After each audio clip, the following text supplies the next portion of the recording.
Sasho sangena thina singalala endleleni nanazi indaba ze1KZN TV ehamba phambili namuhla. iANC ikhumbule uHarry Gwala. iMK Party mashele umasipala waseMandeni kanti iSACP ithi ngeke ibukele kubheda izinto. Sanemukelene nabakambhombosho umnyama kwindaba zethu ze1KZN TV. Uchazwe njengeqhawela nenhlonipho lokukhathalela umbutho kaKhongolose nemfelandawonye yawo uHarry Gwala. Lethi shoshovu sezombusazwe besibungazwa isifunda kiMoses Mabhida eMgungundlovu njengoba begujwa kusuku lakhe lokuzalwa namuhla nakuba salendulele liphakade kubese kuvakashelwa ke neliba lakhe elisendaweni yakaSwayimani. Namuhla usuku lokuzalwa lwaloyo owabe eyingqalabutho bezombusazwe kuleli uHarry Gwala odabuka kuyona le ndawo le esikuyona. Iqembu leANC kwisifunda iMoses Mabhida ihlele ukumkhumbula iphinde ibungaze usuku lakhe lokuzalwa ngokuvakashela ke indawo afihlwa kuyo khona la kwaSwayimani.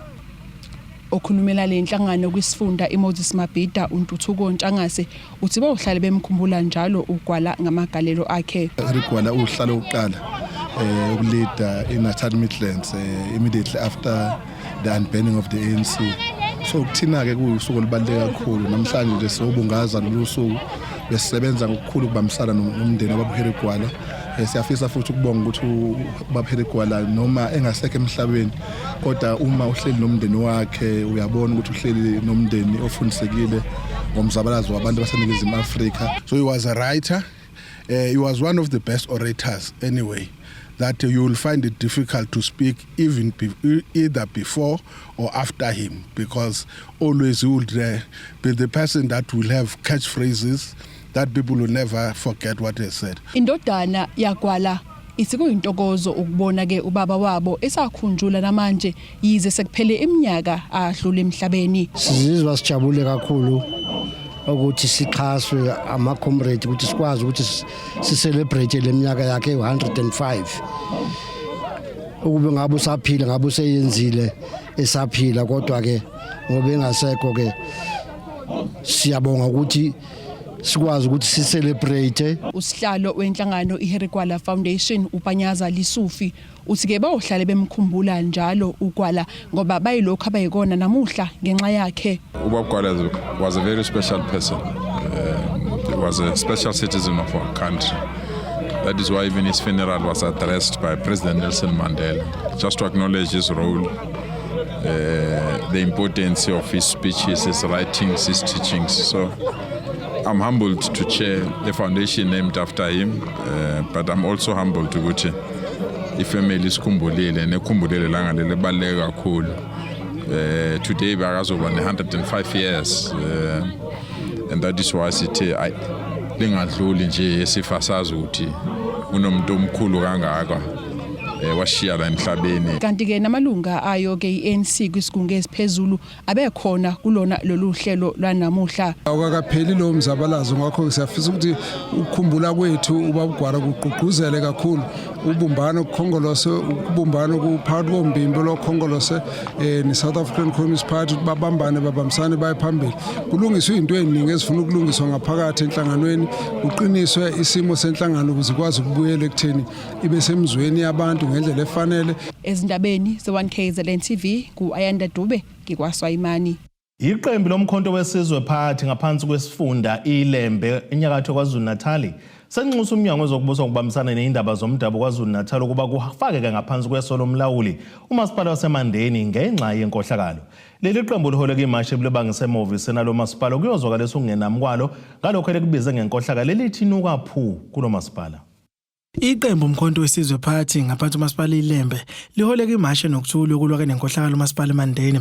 Leli qembu lisolo umasipala ngokufukamela amakhansela anindeka kwinkohlakalo. Namhlanje njengoba sila sesisuso ukuthi kuphinde futhi kuvele futhi yona lento efanayo yokuthi inkohlakalo isaqhubeka eMandeni lapho okune voice clip eyehla yenyuka einkundleni zokuxhumana ekhuluma ukhansela wase Ward 11 okhansela uMthembu ecela imali kuSonkontileka owayenza umsebenzi wokulungisa umgwaqo laphana.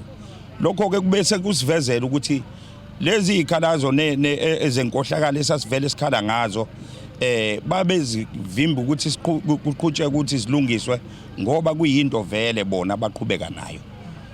Ngakho ke sithatha isinqumo sokuthi sisukume sivikela umphakathi. Leli qembu linxuse ukuba ke kungenelela umnyango wezokubusa ngibambisana noholi bomdabu esifundazweni KwaZulu-Natal ukuze ke lo masipala ufakwe ngaphansi kweso lomlawuli. Umphathi kalo masipala oku-accounting officer, municipal manager uSizwe Khuzwayo simdinga esulile emsebenzini okanye bamnikeze special leave ahambe ukuze adedele ukuthi kube nophenyo oluzokwenziwa angangenelele ekuthenini aphazamise uphenyo oluzokwenziwa. Asihambi kulo masipala namhlanje singatsheliwe ukuthi sebemmisile ngoba sasicelile nasekuqaleni wahlangana nabo bangamisana. Okwesibili esizokucela kuCocta ukuthi lo mkhandlo waseMandeni awusekho esimeni sokuthi abantu abawuphethe bangaqhubeka bawuphathe njengomphakathi waseMandeni sesifuna ukuyikhethela kabusha. Ngakho ke sicela uthathe lo mkhandlu awufake ngaphansi kweso noma isandla somlawuli. Leli qembu lithi inkohlakalo kulo masipala inqinda ukuthunyelwa kwezidingo nqangi emphakathini. Siyamasha namhlanje sikade uHupu Ramaphosa uzuma lethina fesihubhe abenza inkohlakalo kumasipala waseMandeni. Esokusho kwela njengeParliament anda umkhonto wesizwe ukuthi ayime le corruption imfowethu ngoba ivimba amanzi. Yamapipe ayangena yaphela endleleni yini ife kuhamba amaVaterkar. Le nkohlakalo ivimba kwakhiwa kwezindlu zemndeni ehluphekayo. Ivimba kwakhiwa kwamathuba emisebenzi at a community level. Le mashi ibisuka emakhempini khona eMandeni ibheke kumasipala eMandeni nokulapho lifikela thola khona izikhalazo zalo.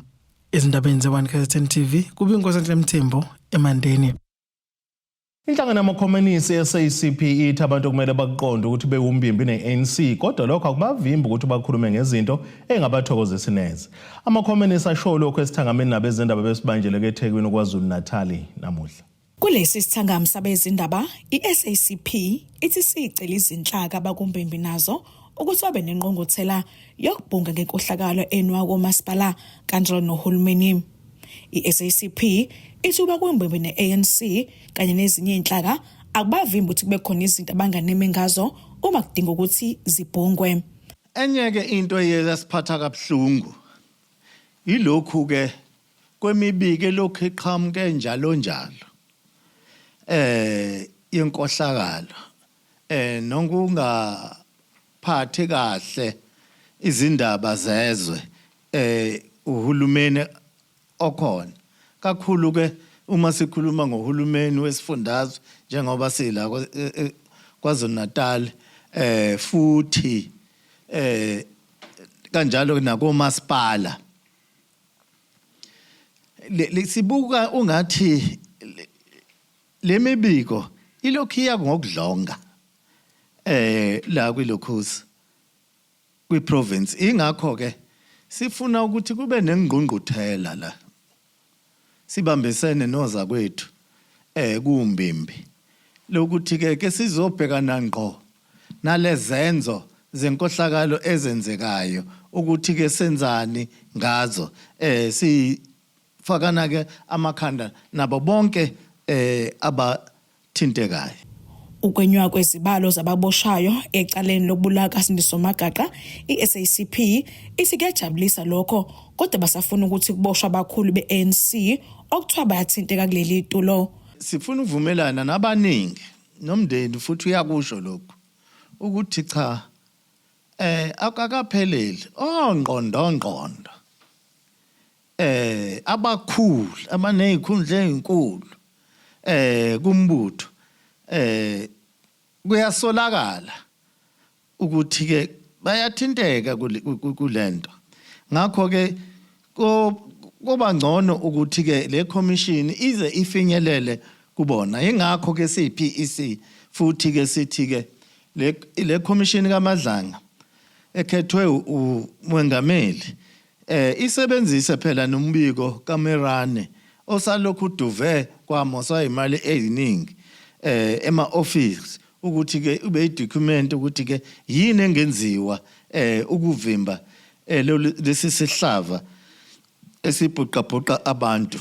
I-SACP ithi kulesi sigungu sabe sizohlala ngenyanga ezayo bazophinde babheke nomhlahlandlela ukuthi ngabe sebekulungele yini ukungenela ukhetho lohulumeni basekhaya ngokuzimela.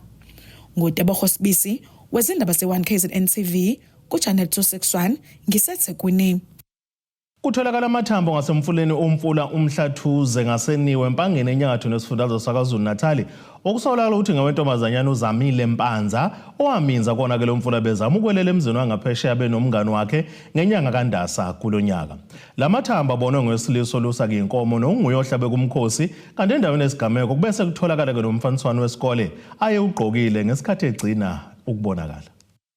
Ngemuva kwezinyanga ezinye isidumbu sikaZamile Mpanza wasebingoma emeva mhlophe empangeni sicingwa singatholakali kube nenhlasi yethemba namuhla emndenini njengoba kutholakala amathambo umuntu ngasemfuleni uMhlathuze niwe nokuthe umndeni uma ufika wabona ukuthi ngenze ukuthi ngawendodakazi yabo njengoba ke kutholakale umfaniswano wesikole ayolahleke ewugqokile ngesikhathi enyamalala nalomfula.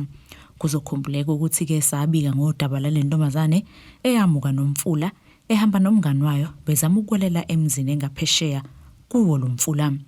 Okunguye ke ohlabe umkhosi uyasilandisa ngakubonile. Nami ngumelusi la ngiyazilusela futhi ngelinye ilanga ngosuku lwangesonto nihlangane nalento lengibona iginqika phansi ikhahlelwa zinkomo athi hawu ngoba phela ngathi ikhanda lomuntu mangibukisisa ngiyabona umuntu ngempela lo nethambo lasemlenzini owodwa sengithayingeke ngaxoxela omunye umfowethu la okuyena koziwazi wacinga laba abanikazi bawo lento babathola njengoba kunamhlanje nje befika kanjena labosisi. Umndeni uthi ke ukutholakala kwalamathambo kuyabakhulula njengoba besesiside isikhathi becinga bengatholi noma bengabaniki ukuthula einhlizweni zabo. Sesithola i-information yokuthi engathi kuyazama ukutholakala umzimba wakhe noma ngasekho umzimba sekwamathambo kodwa nje sibonga kakhulu kwabasukumelile ngabala nje kakhulu kwabenhlangano yeMK basizile basukumela kakhulu uBhuti Ayanda okuyena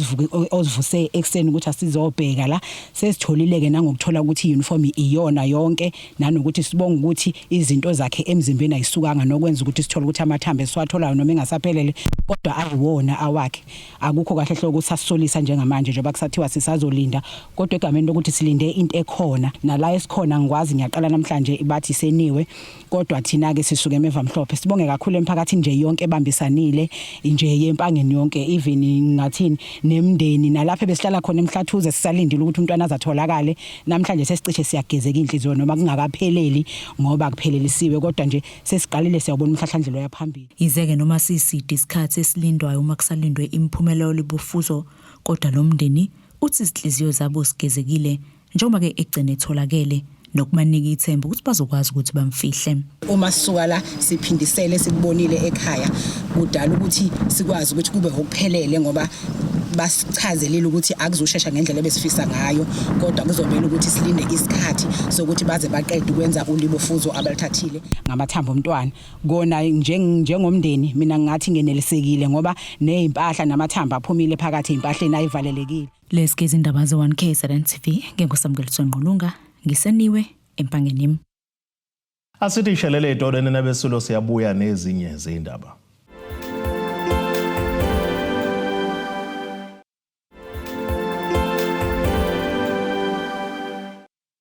Asibonge siphinde sinamukele futhi kwindaba zethu ze1KZN TV. Nazo ke izona esithi yizo ezihamba phambili namuhla. iANC ikhumbule uHerigwala.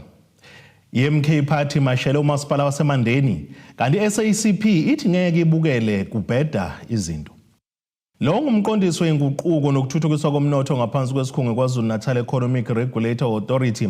Ubonga Mngoma uthi zonke ke indawo ehweba ke iphinde igembulise ngongekho emthethweni bazobhekana nazo ngqo ziphinde futhi ithathelwe nenyathelo ezinqala. Ekhuluma nabezindaba ngenkathi kunomcimbi wokuqwashisa intsha ngobungozi bokuphuza utshwala eSkhaleni TVET College, uMngoma uphinde waveza ukuthi ke abafuna ukuhweba ngotshwala kumele balandele imigudu efanele. Ukwanda kwezigameko eziningi zobugebengu nokuhlukunyezwa enye yezinto eyenza ukuba isikhungo iKwaZulu-Natal Economic Regulator Authority sesingathi umkhankaso wokuqwashisa intsha ngomngozi bokusebenzisa uphuzo oludakayo kanjalo nokugembula ezindaweni ezingekho emthethweni. Isikhulu kulesikhungo sithi izindawo eziningi ezingekho emthethweni bazobhekana nazo kanjalo nabasebenza ngaphandle kwezivume ezifanele. Sizoxwayisa abasha ngokungenzi kahle mawusebenzisa utshwala. Usho ukuthi ke inkinga engaba khona engakuvelela ekusebenziseni kwakho utshwala ngendlela engafanele. Neinkinga futhi zokuthi usebenzise utshwala obungekho emthethweni nakho khona siyakwazi ukuthi sixwayise ngakho. Kanye futhi ke nendaba ukuthi ke ugembule ngendlela engekho emthethweni. Kunama outlet awu-20 angaregistiwe per one outlet esiyilacensile. So siyabona lapho ukuthi inselele enkulu ukuthi kukhona abantu abangekho ngophiko ukuthi balayisensiwe ngisho ukulicense abakwazi ukufola kwilento.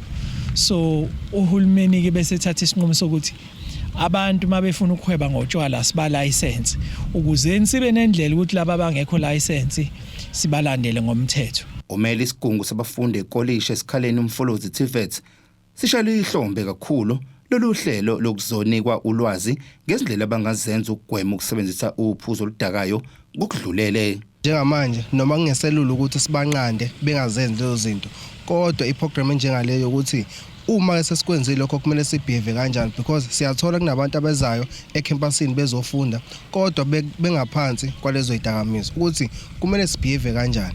So njengamanje iprogram njengalezi siyayijabulela and siyafisa ukuthi ingagcini namhlanje iqhubeke njalo ukuze naso abafundi bethu bezokwazi ukuthi mase befunda benze kahle emsebenzini yabo esikole bengenza ukuba bekho into ezobaphazamisa. Lowo phethe isiteshi samaphoyisa esikhaleni naye udlulisa ulwazi lwabo njengamaphoyisa lokulusana nezinkinga zezidakamizwa kanjalo nalokho umphakathi ungakwenza ukuzama ukugwema ubugebengu kanjalo nokucwila kwezidakamizwa. Sihlangeneke lana namhlanje ukuzothi ama student siwaxwayise ngobugebengu ukuthi akangayi involve ebugebengwini, ukuthi akasebenzisane namaphoyisa ukuthi kulwe nobugebengu, nokuthi ke siyazi isikhathi esiningi endaweni enje izidakamizwa ziningi. Labo abayiphathayo idakamizwa nabayidlayo abasibikele bangasithinta inombolweni yethu ethi 10111 uma bethanda bengazisho bengobani besho nje ukuthi igebengu zingakuphi. Nalabo aphatha ibhamu engekho emthethweni abasitshene jobani. Uma usebenzisana namaphoyisa ke kuyasiza ngoba uma sithatha le ibhamu zizosiza ukuthi ubugebengu ngobenzeka ngaphakathi la ecollege nakwezinye indawo bungenzeka. Lapha intsha ithole nokucetshiswa ngolwazi mayelana nokongiwa kwemali. Izindabeni ze-1 KZN TV kubikuthi abantu maphumulo esikhaleni. Umasipala waseNewcastle enhlanele kaMthani uhambeke isikhungo kweseyimboni endaweni yasemabhodini khona eNewcastle beyoqinisekisa ukuthi abasebenzi bokufika abaqashwe kulezi ndawo banazo yini izincwadi ezisemthethweni ezibagunyaza ukuba ke bahlale baphinde futhi bahwebe kulelizwe. Lokho kulandela umhlangano obubanjwe lo masipala kanye nabahwebi bakule ndawo nokho lapho kutholakale khona ukuthi baningi abangabokufika abahweba ngongekho emthethweni kule ndawo. Imeya kaMasipala eNewcastle uXolani Dube uthi ukuhambela amafemu kulandela umhlangano ade benawo kanye nabahwebi bakule ndawo. Hlanganile nabahwebi bakulezi ndawo ezingapha ngasemafemini ukuze besibanike ithuba lokuzozwakalisa ilaka labo. Kunezintonyana eziningana nathi besi-identify njengomasipala nabo kunezinto abanganelisekile ngazo. Uma ke ngingachaza okokuqala bekuyindlela abahweba ngayo lapha endaweni yasemafemini bese sifundile ukuthi kunezitoro ezingaphakathi emafemini. Nawo bekufanele njengomasipala ke si-establish ukuthi lezi zitoro ezobani ngoba ngokwazi kwethu emafemini akekho umuntu esakusam-approvela noma samnika ipermit yokuba nesiphaza shop. Uma ke sesihleli nabo ngoba kubalekile phela ukuthi abantu bakithi sibanike ithuba singalwi nabo mabezama impilo. Uma sesihleli nabo enye into esiyifundile sifunda ukuthi izitoro lezi seyingaphakathi emafemini zitoro eseyikhandwa abanikazi bamafemu. Uqhube ngokuthi indawo ibukeka ingcwele kakhulu kanti nobugebengu bandile ngenxa yemkhukhu. Iphindeke nga-expressa ifeeling yokuthi le ndawo ibukeka isingcwele kakhulu futhi nobugebengu seqala ubukabuningi ngenxa yemkhukhu esixunyekwe khona.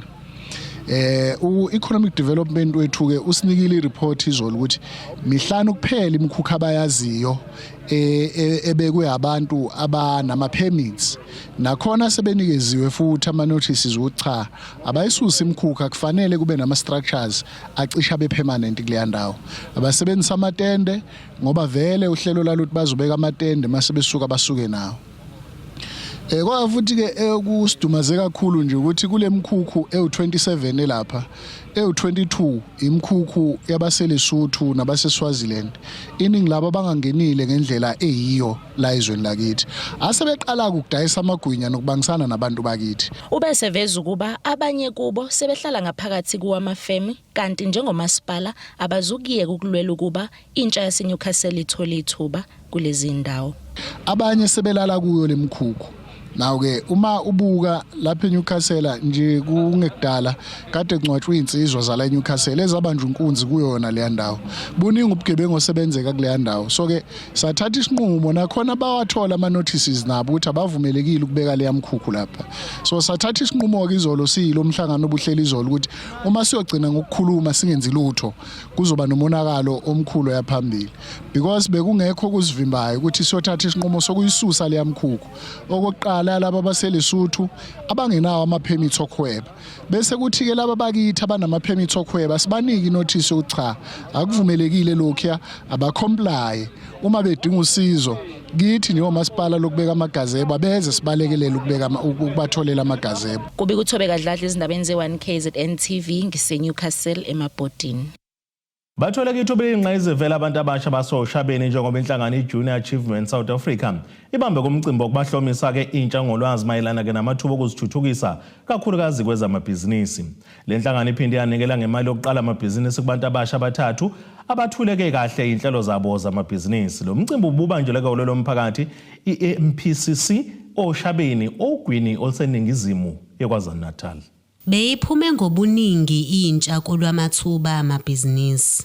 Owe-Junior Achievement South Africa uthi imali etholwe yintsha kulolu hlelo akuhlosiwe ukuthi bazicebise ngayo. Namhlanje usuku lwesine lwale program yethu esiyibiza ngokuthi social equity.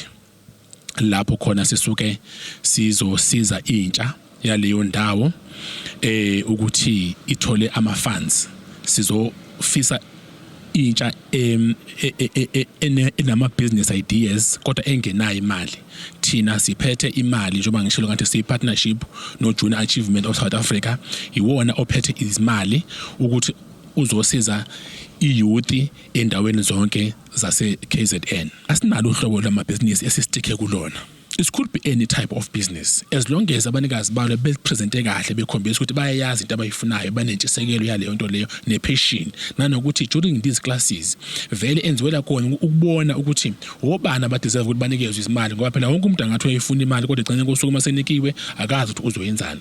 So njenganamhlanje soqinisekisa ukuthi ngempela lo stress ukhetha uyadeserve ukuthi unikezwe imali uzokwazi ukuthi masonika imali bese uyosiza umphakathi. Akuyona imali ukuthi umuntu azicebise yena azithuthe yena but imali yokuthi kosizakala umphakathi wonke ongemuva.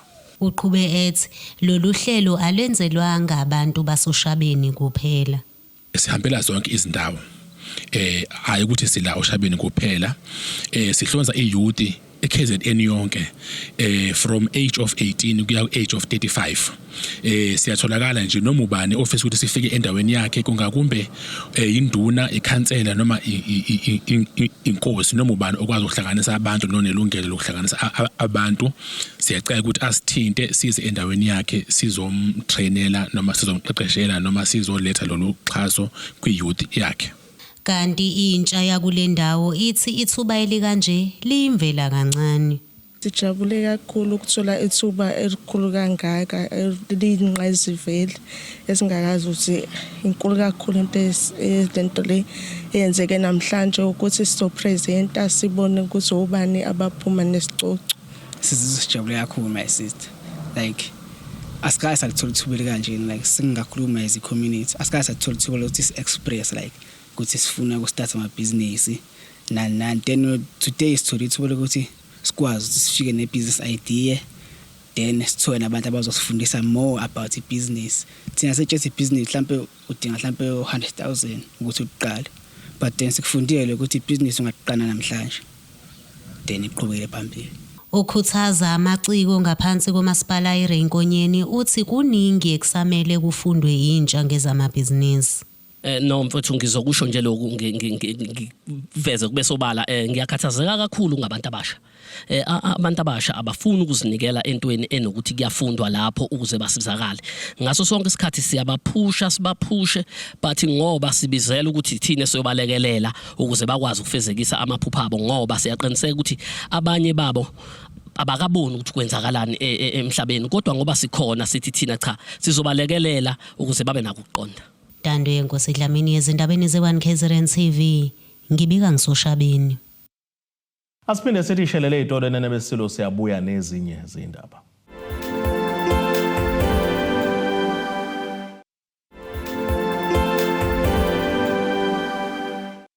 Asibonge siphinde sinamukele futhi kwindaba zethu ze1 KZN TV. Nazo ke zona indaba esethi zihamba phambili namuhla. iANC ikhumbule uHarry Gwala. iMK Party mashele umasipala waseMandeni kanti iSACP ithi ngeke ibukele kubheda izinto. Ake sibheke engosini yezomnotho. Iranda kuleli ngu17.86 kwidola laseMelika libe ngu20.87 kupondo waseBrithani libe ngu20.65 kwi-euro yase-Europe kanti intengo yegolide yona ingu$3,330.33 ounce kuthi intengo ngoyilo ngahluziwe ibe ngu$72.51 umphongolo.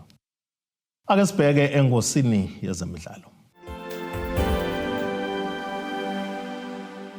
Uzofolosa ngensephe eComrades Marathon uGeta Steyn umjaho iHollywood Bets 10 km ohlanganisa nebanga la 5 km ozogijinywa kusoke eHollywood Bets King Smith Stadium eThekwini uphinde upheleleke khona ngomhlanze ngama-31 kuNcwaba.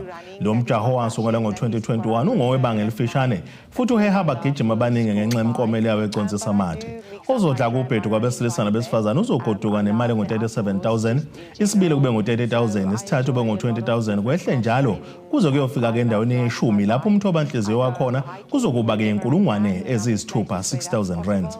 uSteyn unqobe ke iComrades Marathon ngoNhlangulana okwehlandla lesithathu iminyaka ilandelana ngomunye wabagijima abazobe bebheke kakhulu kwabesifazane kulomjaho azobe ugijima kusukela efudukeleke kwiqembu iHollywood Athletics Club ayijoyine kuyona ke lonyaka esoka kwiqembu lePhantane Athletics Club.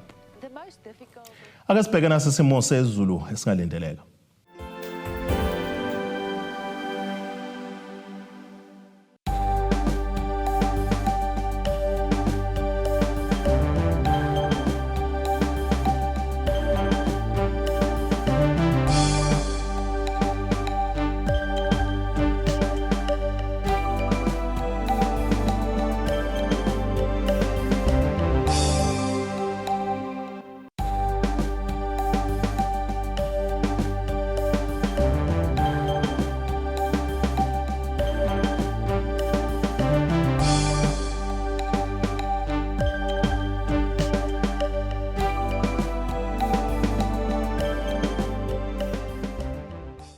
Nina bakamkhumbi Gudluka sibone amagumgedlela zegoqa besiyiphaka namuhla kuze kube ngokuzayo. Abethuli bethu bezindaba baxhaswe iTulis Bayview Bridal. Ungabashayela kulezi zinombolo ezivelile.